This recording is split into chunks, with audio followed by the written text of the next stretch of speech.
Olá, gente, eu sou a professora Jaqueline e este é o último módulo, né, sobre reprodução e nós vamos falar sobre métodos anticoncepcionais e as ISTs.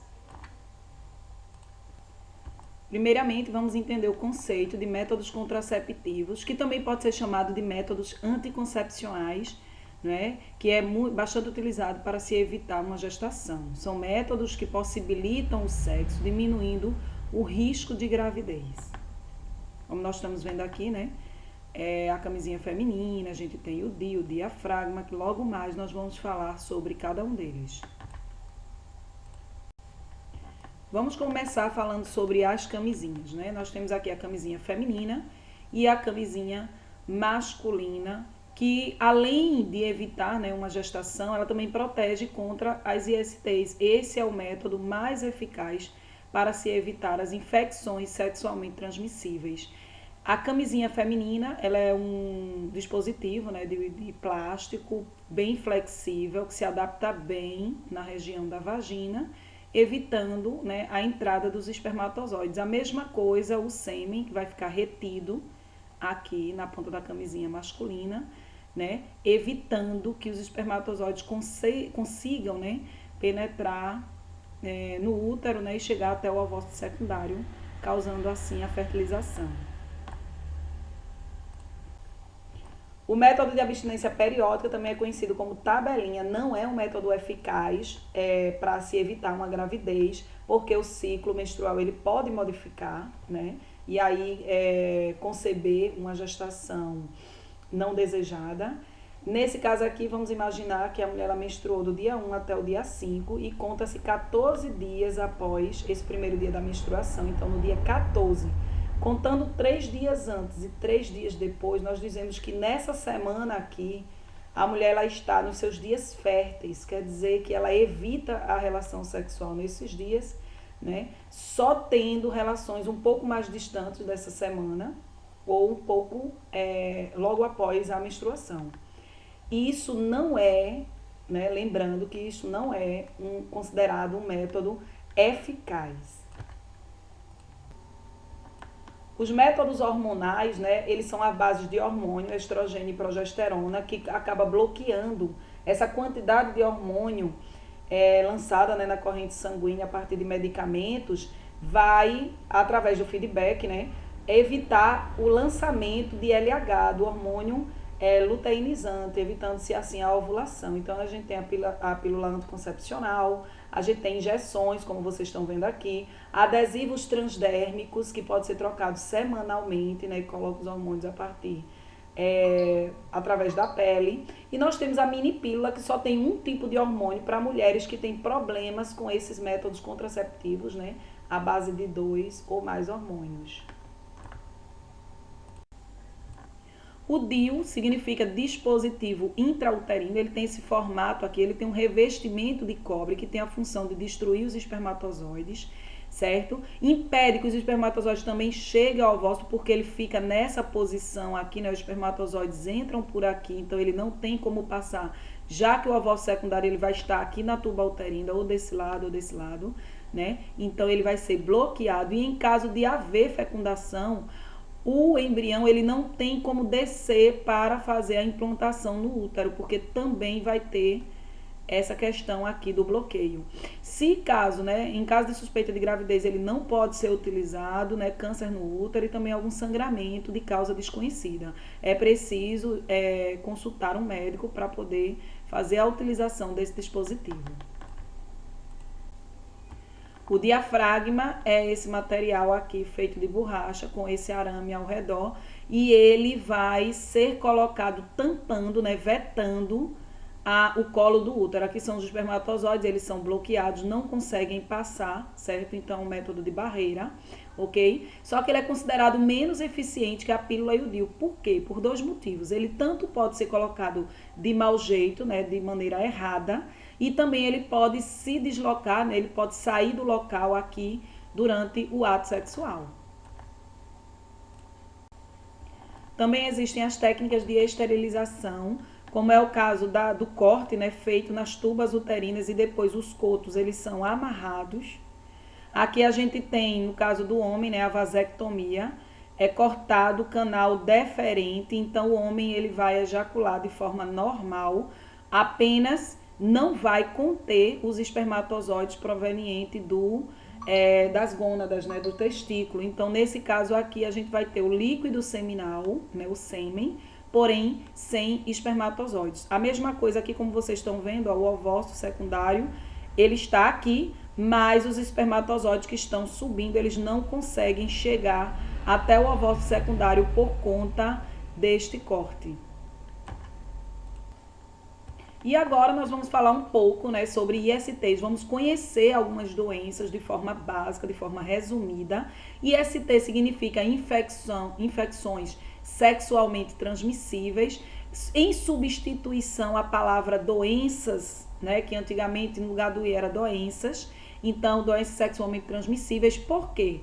Porque as infecções, mesmo que a pessoa não esteja manifestando os sintomas, ela vai poder transmitir para o parceiro, certo? Por isso, agora, em vez de doenças, infecções. Elas são contraídas, né, geralmente pelo contato sexual, pode ser oral, anal ou genital. E uma pessoa, como eu já falei antes, ela transmite a infecção mesmo sem sinais e sem sintoma algum, porque ela tem, certo, o agente infeccioso e ela vai transmitir. Vamos iniciar falando da gonorreia, certo? Ela é causada por uma bactéria, né, Neisseria gonorrhoeae, e pode causar dor, ardência ao urinar durante o ato sexual também, secreção branca ou amarelada. Todas as doenças que nós falaremos aqui, resumidamente, eu já vou adiantar, né? Essas doenças, elas podem causar esterilidade e até mesmo morte, dependendo da situação de saúde, né, do paciente, e é preciso, dos primeiros sinais, procurar um médico. A clamídia trachomatis, né, é uma bactéria que ela vai causar a clamídia, o próprio nome, né? Causa uretrite, que é a infecção da uretra, tracoma, que é a infecção nos olhos, linfogranuloma, que é a infecção nos linfonodos, né? Dor e ardência também ao urinar. Essa bactéria, né, ela pode ser tratada a partir de antibióticos. Todas as bactérias, elas podem ser tratadas rapidamente com antibiótico e eliminar o agente causador da infecção. A candidíase é causada por um fungo, né, chamada Candida albicans, que vai primeiramente causar um vermelhidão, depois seguido, né, de uma coceira e logo mais uma secreção esbranquiçada. Nesse caso, a Candida albicans ela também é responsável pelo famoso sapinho, né, que em recém-nascidos é bem comum nascer na língua, na boca, na região oral, certo? Mas aqui nesse caso a gente está dando ênfase às ISTs, ou seja, sexualmente transmissíveis. A sífilis ela tem feridas sem dor, né, com bordas elevadas e avermelhadas, uma febre baixa, dores na garganta, e também, se ela não for tratada, poderá sim afetar outros órgãos. Essa é a bactéria causadora da sífilis. A herpes, ao contrário das outras doenças que nós acabamos de ver, aliás, infecções, né? Começa com vermelhidão, coceira, desenvolve bolhas, né, que acarretam depois formando feridas. Essas bolhas contêm líquidos que podem contaminar outras pessoas. Existe também a herpes bucal e a herpes facial. Essa infecção ela é causada por um vírus, que é a herpes viridae, né? O HSV1 ou tem o HSV2 também.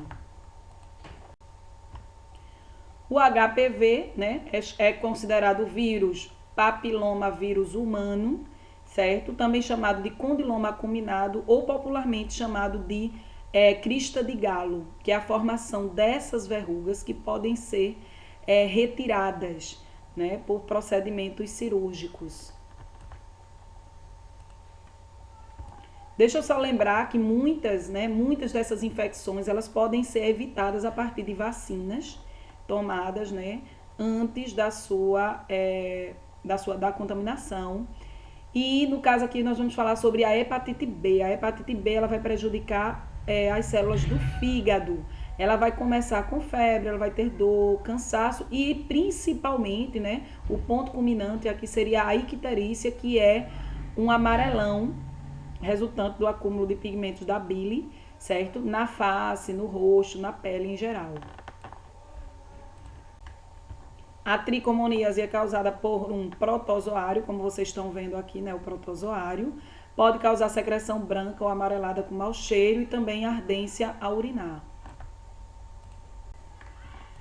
A pediculose pubiana é causada por um piolho, né? Essa espécie aqui de piolho. Também é chamado popularmente de chato. É uma doença parasitária, né? E ela pode ter o tratamento, né? Eliminando esses piolhos e também fervendo lençóis de cama, roupas íntimas e etc. Tudo que tiver contato com esses piolhos.